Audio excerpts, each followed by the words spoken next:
learn to think, act, and be world class. This is Break Down the Wall Radio with your host, Berj Jahanian.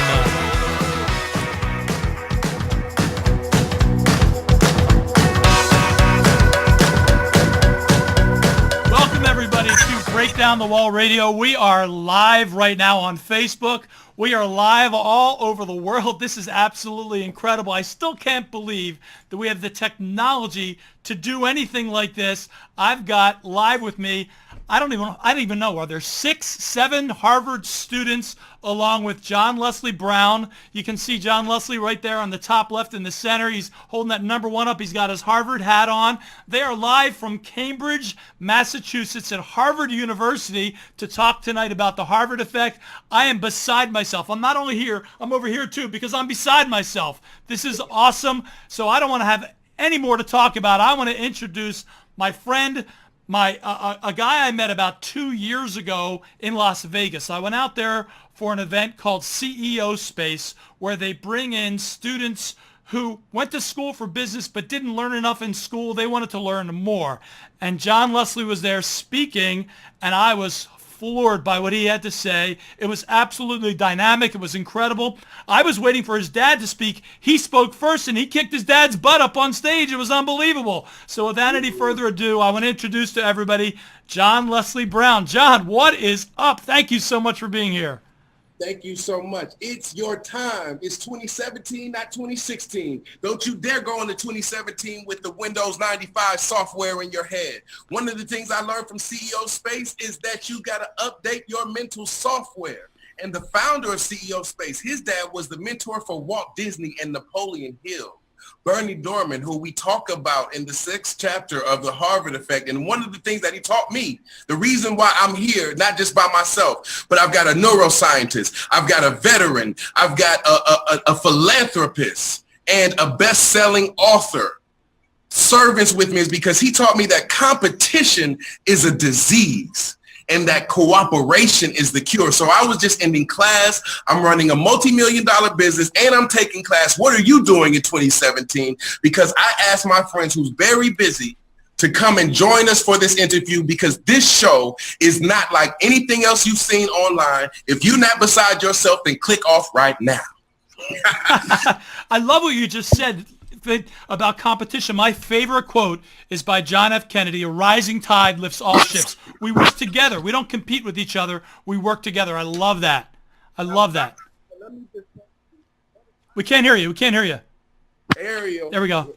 Right now, let me just plug Ariel. You mentioned Kennedy, and I appreciate that because Ariel is actually a student at the Kennedy School. Now imagine, John F. Kennedy, many of his family members, they're no longer with us. But the principles, the values, the legacy, the Kennedy dynasty, it is still flowing. And it's flowing through students like Mr. Ariel. So he's my good friend who we were just playing basketball. And he doesn't even know what the heck we're doing here. But I think the world needs to know your story. The world needs to hear your voice because people look up to me and I look up to you. Please introduce yourself, Ariel. Well, I don't know if I could top that. Hello, I'm Ariel Azarov. As John Leslie has said, I am a student at the Kennedy School, and I'm currently studying international affairs and having a minor in education reform. So, hello. Thank you. And just how do you feel going into Kennedy School, knowing history? Why are you here? Talk about the difference that you want to make in the world. Are you here to learn, or are you here to actually create a legacy? Well, partly to learn, but mostly to actually change the world, to go help people out. The two things that I tend to focus on are third offset strategy. So my current line of work is a consultant for clandestine ops and cybersecurity. And my specializations right now in terms of academic achievements are third offset strategy, which is the U.S.'s new strategy for integrating civilian and military operations and warfare together so that we can tackle, this new world that we're facing. And education reform, because I think that schools sometimes tend to kill the creativity of children. And That's a thing. 100% agree with that. I was a school teacher for 28 years, and I believe that 100%. It's not about creativity anymore. It's about test taking. And that's the whole reason I left the education industry, so I could impact the world more by not being a part of it. Awesome. I love that. That's so true. Tell me repeat that quote by John F. Kennedy. I just want his perspective on that Kennedy quote as a student at the Kennedy Center. Say that quote again, please. A rising tide lifts all ships. Yeah. The Kennedy School is actually all about collaboration. The moment you walk in to the Whittier Center, it's the giant forum, the JFK Forum, that space that's held so many Institute of Politics events where people gather, people go to study, people go to talk with one another. If you're running a political campaign, you walk through the aisles, you say, hey, I'm a student here, or hey, I'm an alumni from here, and you get people to sign off on the petition for your application, or you just sort of advertise yourself there, or you can actually find partners there to go and help you with a variety of not-for-profit and governmental things. Now forget the school. Let's talk about the quote. What does the quote mean? Now, we know that you're brilliant. We know that you're neuroscience. Before this, he said, I don't do neuroscience anymore. I know. What'd you say to that? I said, can you stop learning? Can you stop knowing it? How do you get rid of that? I don't know how to do that. I can't shake stuff out of my brain. And can you bridge neuroscience and the quote for John F. Kennedy in a human way that a kid at home can understand the power of that quote? Well, here's the thing. In neuroscience, there was a recent discovery called mirror neurons. Now, mirror neurons are basically what they do is they allow you to feel empathy and feel the same exact emotions and feelings as another person does just by looking at them. So let's say if you're watching a sport, you see someone get kicked and they fall over and they injure themselves. That moment, that feeling of shock you get, that's a mirror neuron. Now that also works with when people are happy and when people are successful. That's why what was the other quote? What was the quote that you used? Rising tide? Yeah, no. If 9 people. Oh, yeah. 9. If you hang around 9 broke people, you'll be number 10. Yeah, but the other one, if you hang around 9 successful people, you might be yes. as well. Yes. That works in many ways. That's why if you hang around a lot of very, very happy people, you tend to be happier yourself. Your mirror neurons interact with the people around you. So what does that mean? If you surround yourself with people who make you happy, or not people who make you happy, people who are intelligent, people who are successful, and people who are really dedicated to their craft, your behavior will change that way as well. So Kennedy's quote pretty much means if one person succeeds, it doesn't necessarily mean everyone else has to fail. That success can rise others up to that successful level, and everyone could be just rising up to that tide. Stop it, blow the horn. I love that. That's amazing. What's this like though, John Leslie? This is just like a 4-letter word, the word love. People think that if one person loves someone else, there's not enough to go around. There's plenty. I see. I like that. But we got it. Don't go to love yet, because that quote will be in the history books. That's as powerful. That's more powerful than Dr. King's "I have a dream." No, forget the dream. Forget your destiny. If you're a dreamer, don't buy the Harvard effect. You think Ariel's out here dreaming? Stop it. Stop it. We don't have time to dream. We're busy, people. My guys over here got 4 classes next semester. That's 6 figures on classes. No books. No snow boots. Okay? So what did he say? Just because one person succeeds, one person wins, doesn't mean that everyone else fails. I want to just shift to how if you lose a political election, people call you a big failure if it was close, even if you win the popular vote. That's wrong. If we're all Americans and one of us succeeds, it doesn't mean the rest of us fail. Now, that's an original quote. If you guys take his original quote, you're going to hear from my attorneys.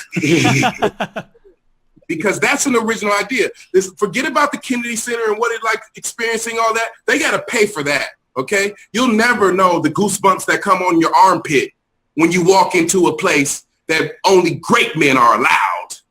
You see? And what he said there, it helps me and it helps others. And I just want all of these students, all of these brilliant minds just to weigh in on that quote. Now, forget Kennedy's quote, because if next year, in the next 10 years, if we're still only quoting Kennedy, who hasn't never had a Twitter page, quoting Ariel, then we missed the point, people.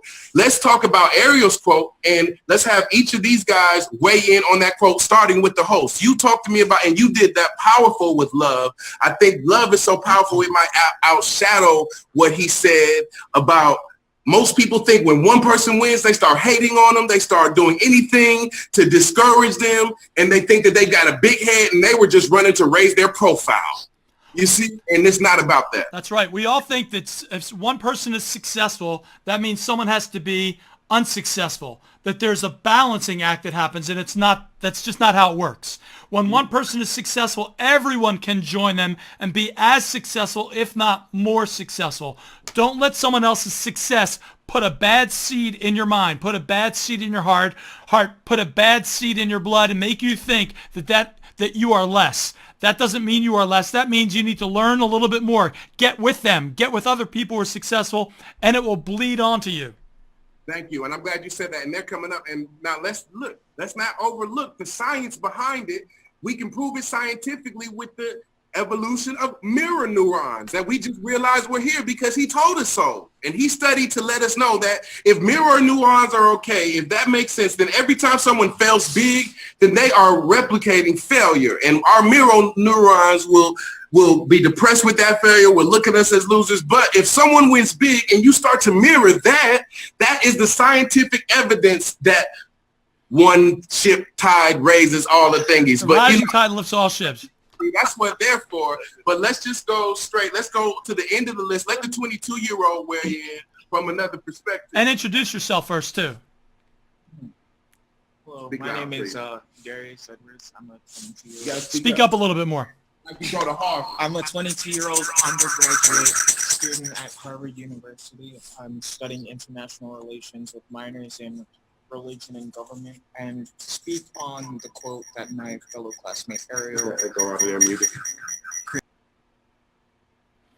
We just lost you guys. I just lost you guys, John Leslie. You had muted something. All right, so while we're getting the sound back, if you share, some people are asking, what are the red glasses about? Okay, if you want a pair of red glasses, if you share this post right now, you get entered. One random person will win a pair of glasses. And these glasses, John Leslie hasn't explained it yet, but to me they represent unity. They represent the fact that we are all in this together, that we all fight together, we all grow together, we all learn together, that we do this together. That's what this represents to me. I hope, do we have the sound back yet? I don't hear you guys. I can't hear you guys yet. So we're here with John Leslie Brown, and we're talking about the Harvard effect. We just got the sound back, so I'll let them continue. All right, let me tell you this. Let me tell you something. There was a campaign called Hands Across America many years ago, ran by a friend of mine, Ken Cragen. They held hands from New York to Los Angeles. You know why? To show unity. Guess what? All these years later, are we united? No. These red glasses do not represent unity. Okay. These red glasses represent great men, greatness, and an elite movement. Hashtag Harvard effect. Hashtag Harvard effect. Every time you see somebody with these red glasses, watch out. They might be a neuroscientist. Watch out. They might be a philanthropist looking to come and see how your community can be changed. But you think they're glasses now. Ariel, please. Let them know what's coming in store. Let them know the future technology. We're building a multi-billion-dollar business around these red glasses. These glasses are going to be able to track your progress, track your steps. They're going to be able to say whether or not you actually opened the book and read it, or whether or not you just purchased the book to walk around and put it on your shelf so you can look smart like my friends really are, because they read their books. They don't use them as commercials. These glasses, if you ask people to be motivated, if you say, I want to give you hope, no one will show up. But if you say, I want to give you a hot dog or a hamburger, the line will be from here to over there. The fact of the matter is, we can't change the world with ideas. We can't change the world with neuroscience. We can't change the world with our little good hearts. We got to change the world with money and power. And these glasses represent money and power.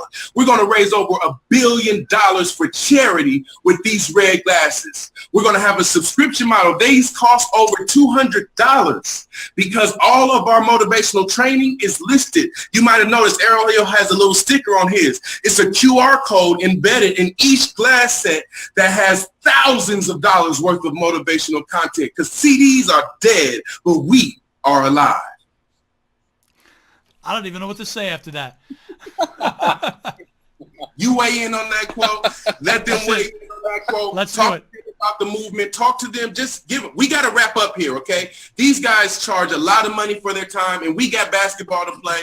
So because I don't believe that I can just ask them to come help me out, show up at my show, which makes me look great, by the way, right? The fact that I could have such a diverse group of powerful people. I mean, wait till we talk to this gentleman right here. He's so humble. His story is actually in movie theaters right now under somebody else's name, okay? I'm not going to tell you that, but these are servants, and I wanted to show you the real deal. When I wrote The Harvard Effect, don't even read it. Yeah, they called it a magnum opus. You might have to Google that to find out, but it's not even what it's going to be when I include their writings, when I include their blog posts from class. The Harvard Effect is not going to stop nuclear proliferation.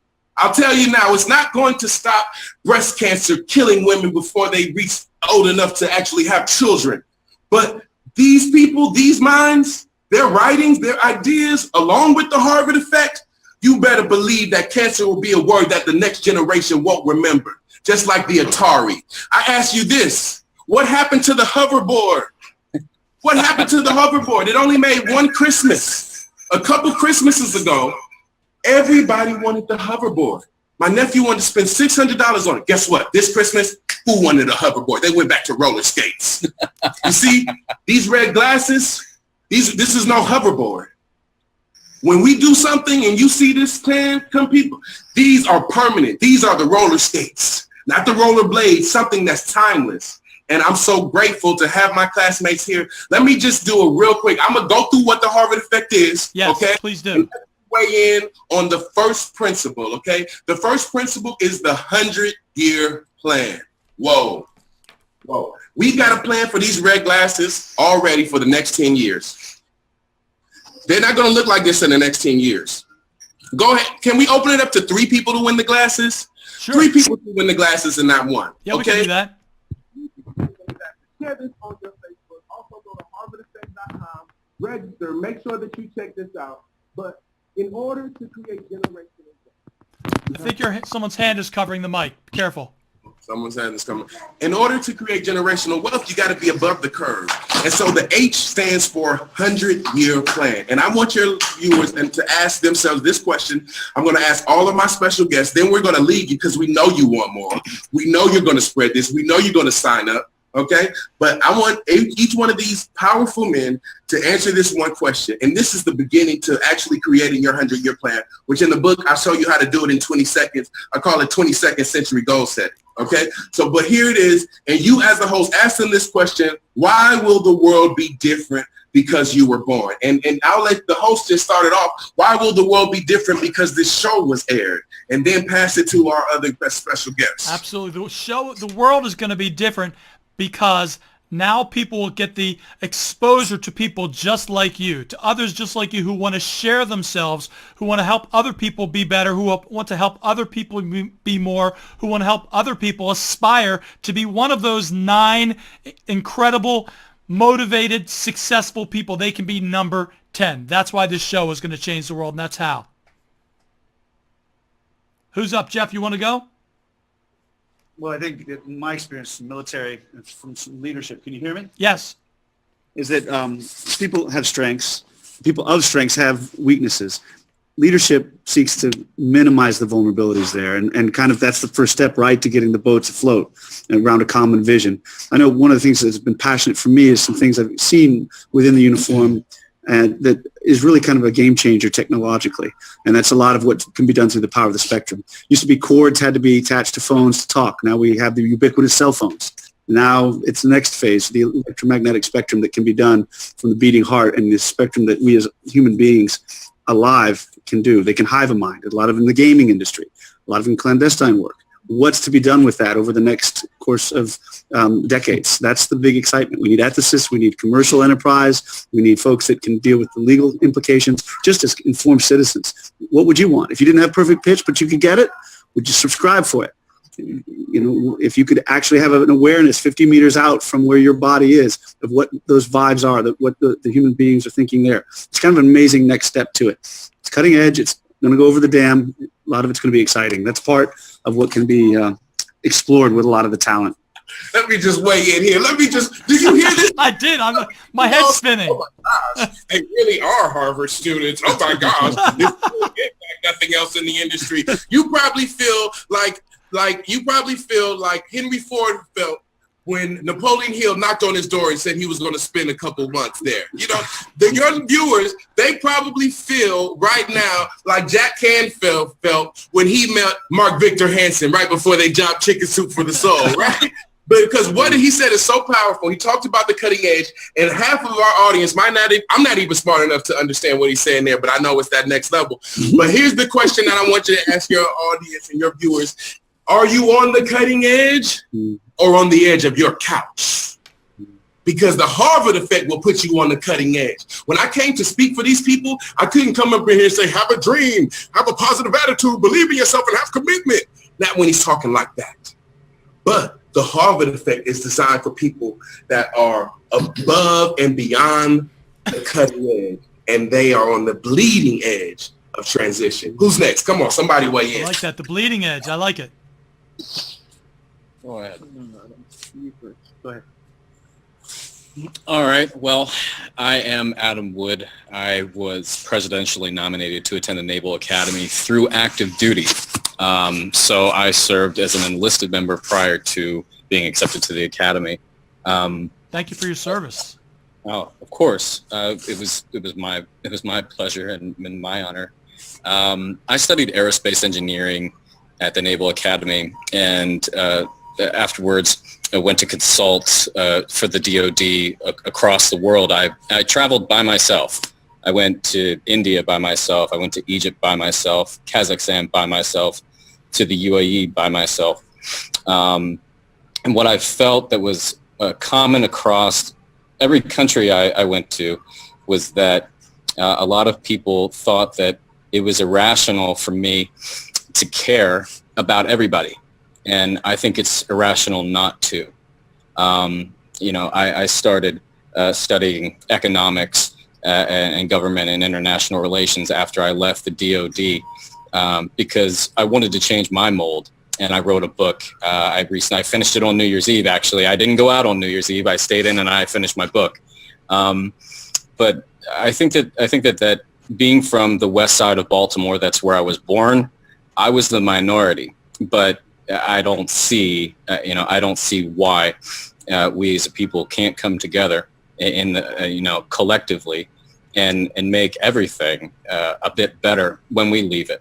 And so if we're talking about a 100-year plan, that's one of the things that, I've really, it's really resonated with me, knowing John Leslie, who's taping me right now, because it's the first time I've spoken in a while.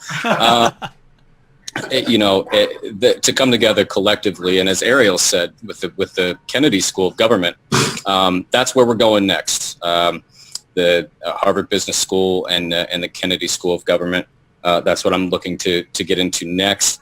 But then to transfer all of that knowledge with the application that I've already seen across the world, internationally and domestically, and to give that back to the society that's given so much to me. Thank you. Thank you so much. Some different music. We need to roll the violins and the trumpets for these guys. Do you see their hearts? Yes. Now, you don't know this, but I had to get them over here after class, so this might not have happened. They're all very. It's a lot of reading to do. We got things to do, yet alone homework. Okay, so they're looking at me like, "Hey, man, here he goes again." We hop in 2 cars. We're on each other's lap, damn near, coming over here to make it happen to get here for this show. And I thought, how many people would be cooped up in that car, drive it? And I just thought that I'm so grateful to have friends I could reach out that will hop in Tell them about the cab, guys. Come on. Tell them about what we did to flag down that cab. What street was that? It was just so crazy. And I know they just got away then, but these are my classmates. These are my friends. Unbelievable. Ariel's got the best jumper out of all of us. He's not just a neuroscientist. And so I want them the worst of the way in, but hashtag Harvard Effect, buy the book, buy several copies, get the online copy, the ebook, the red glasses, the shirts, the glass, everything, because this is a movement. And when you support the movement, then their ideas, I can cut a check. You see, I can cut a check for our servers. I can cut a check. The Harvard Effect is not for me to build my own brand. My picture's not on it. My name's not on it. They told me I'm Les Brown's baby boy. I don't need Harvard. I said Les Brown made sure that I could have Harvard so I can have relationships like this. I'm sorry. I'm going to let them talk, you guys. Please. Before we go to the next person, John Leslie, can you tell everyone what will they get when they get the Harvard Effect? What do they become? What's that transformation that happens for them? The Harvard Effect is not for what you can get out of it. If you want to get something out of it, go read another book. Go read the 4 Agreements. Go read Think and Grow Rich. If you want to get rich, the Harvard Effect, the one thing that you're going to get out of it, you're going to find out how to live your life as a service-driven individual. The Rotary Club, one of my biggest clients, their whole motto was service above self. And the question is, if they read the Harvard Effect, what will the people in their lives get? I say that the 9 people closest to the reader, their lives will be transformed. And you should get at least 9 copies, just like Jessica No, who purchased 10 copies back in June. You see, now she's going to get so much more bonus because when she purchased 10 copies before the book was even written, I knew there was a market for it. So this is not for you to get something out of it. This is not for you to get richer, get bigger, do something, anything else for your ego. These guys would not be here if I was an ego-driven maniac. They're here because no one else is doing the work that I'm doing. No one else is making the request that I'm making. And this isn't even for me. I'm here to make sure that your show is the #1 in the marketplace. I'm here to make sure that they say, oh my gosh, this is the best interview that we've seen, and it gave me some real substance. And in order to do that, we want them to let you know, email you directly, because you set this up. You created this platform. You value me and give them a shot. Don't contact me. Do not go to my website. Don't buy my book.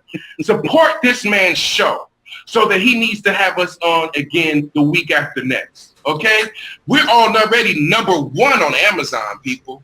And so since you can't go to #0 after #1, I don't need to get my book.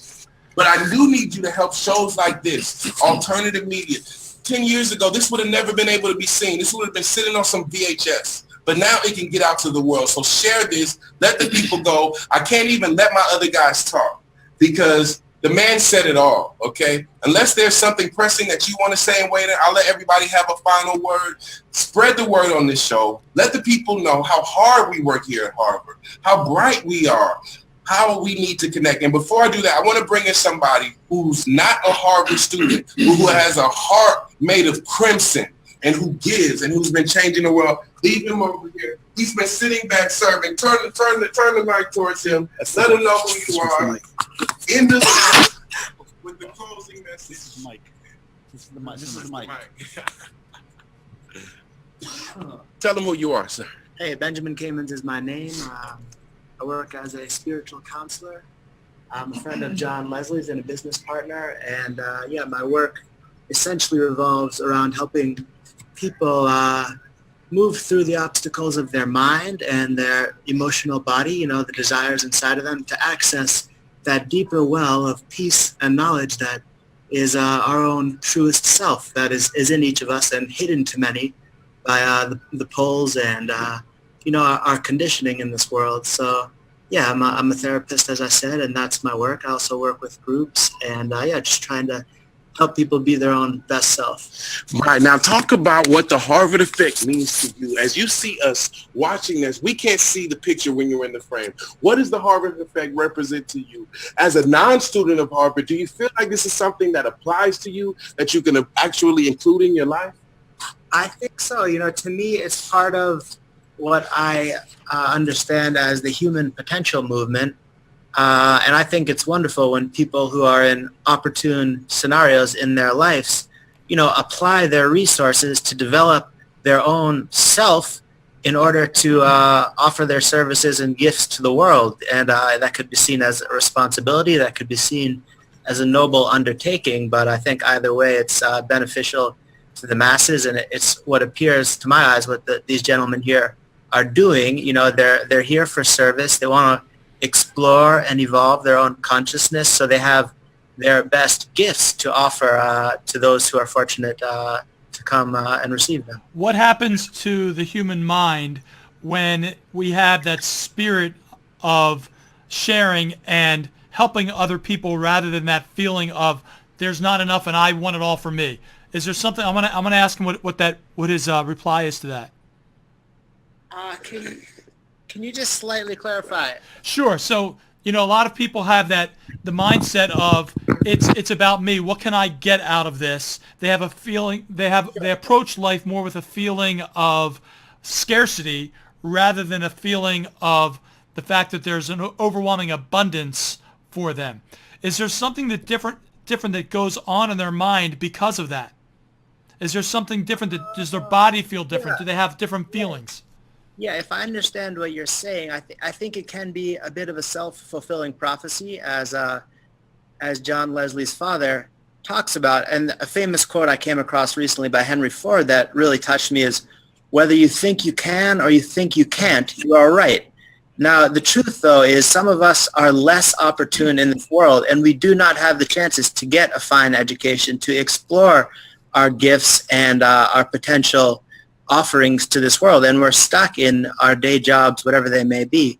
But I think the way that one really principally influences the world is by their state of consciousness, by how they're living internally, and that there's an exchange that goes on. It could even be called, a subtle physical or even a chemical exchange when two people interact. And regardless of what your position is in the world, if you're living with self-discipline and self-respect, that's something that manifests to everyone who you come into contact with.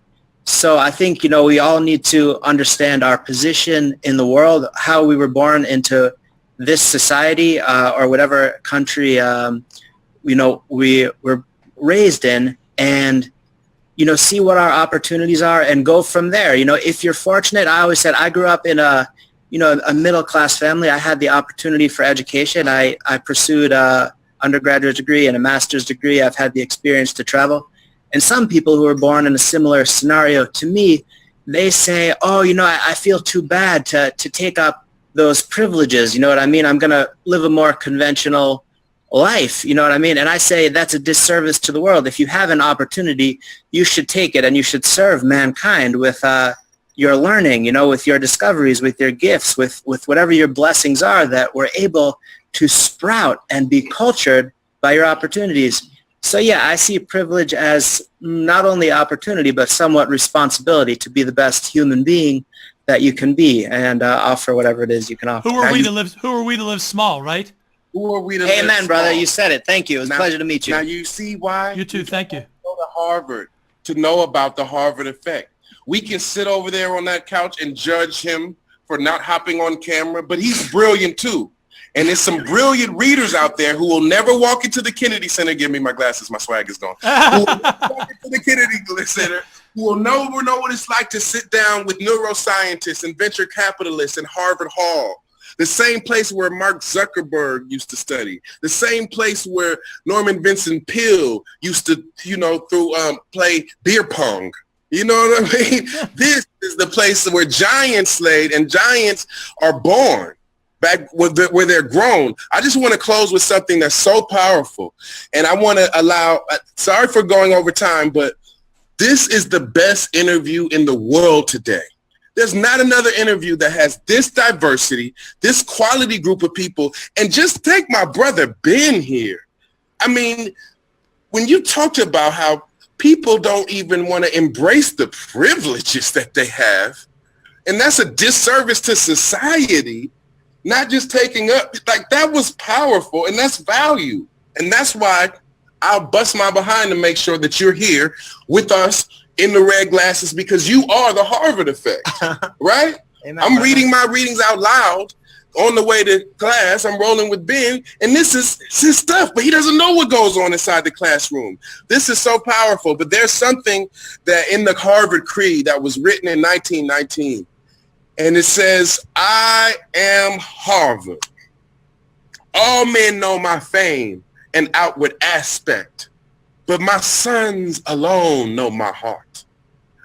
Not from narrow confines do my sons come to me. They make their way from the east, or have grown nearly 3 centuries ago, side by side, from small beginnings with the growth of a great nation, and as an integral part of its faith and strivings. They make their way from the west, where vigorous American manhood, with its face to the beating sun, hewed out and established an empire throughout a great land. They make their way from the south and the north, from every city and village and farm, where clean-eyed, clear-hearted boys look to me as the mother of colleges, the great teacher of opportunities grasped and dreams come true. They are the builders that make me great. And what say you? Have they built my foundation on stones, on money, on tradition? They have wrought with materials more eternal. Each one of these individuals, we come from all across the world because of the mother of colleges, Harvard University. And if you don't have the privilege to go, you better get the Harvard effect, because this is where the world was made. I just want to let each one of these people say a final word, a quick motivational speech, anything that comes to your heart, bring it. Don't be scared. Don't act like you went to Pasadena City College like I did. Arrogantly change people's lives. This is going to hit over 2 million people in the next 7 days because I got it like that. And I'm so proud of you guys. I didn't know what was going to happen, but I know how we are when we hang out. And I just want to thank you, starting with you. Moving more on the mentality that, you know, you don't have to fail for others to succeed. And just because someone succeeds doesn't mean that everyone else has to fail. There's a quote that I always like to go through that my negotiations teacher actually stated. If you go around life thinking that there's a pie and the pie is a certain size and you try splitting it up, of course everyone's going to be unhappy with their slice. But there is no pie when it comes to life. You create all the value yourself. Now, of course, there is a maximum amount of value you can create, but I doubt that anyone's ever reached that. So the pie is always bigger than you see it is, especially from the beginning. So always work towards making that pie larger, not just splitting it up. Woo! Come on, come on.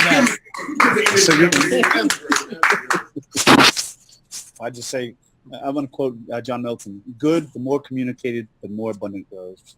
That's what you're doing on the show. We're grateful to be a part of that. Be good. Not only be good, but be great. Thank you. Yes. I'm not going to quote any famous individual right now. I'm just going to tell everybody out there that if you can start with one simple principle, it would be this: that common sense is not so common. And as long as you can stick to something that's relatively regimented, if you can stick to what you have inside of you and understand what it takes to make a difference with inside yourself, then you're definitely going to make a difference across boundaries.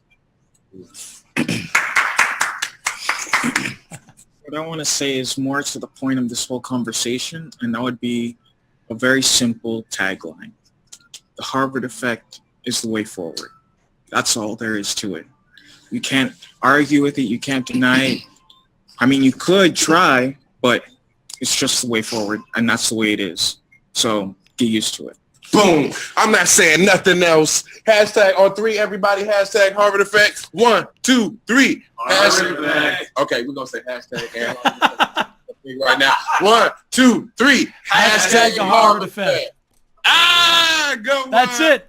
We got Thank you. you so much for having us on your show. Thank you so much. Thank you, everyone. That's John Leslie Brown and his posse of Harvard students that are changing the world. It's time to change the world. We will see you next Sunday, 7 p.m. Eastern. Thank you, John Leslie Brown. Thank you, Harvard Effect. I'm sorry for your next week's guest. We'll see you next week, everybody.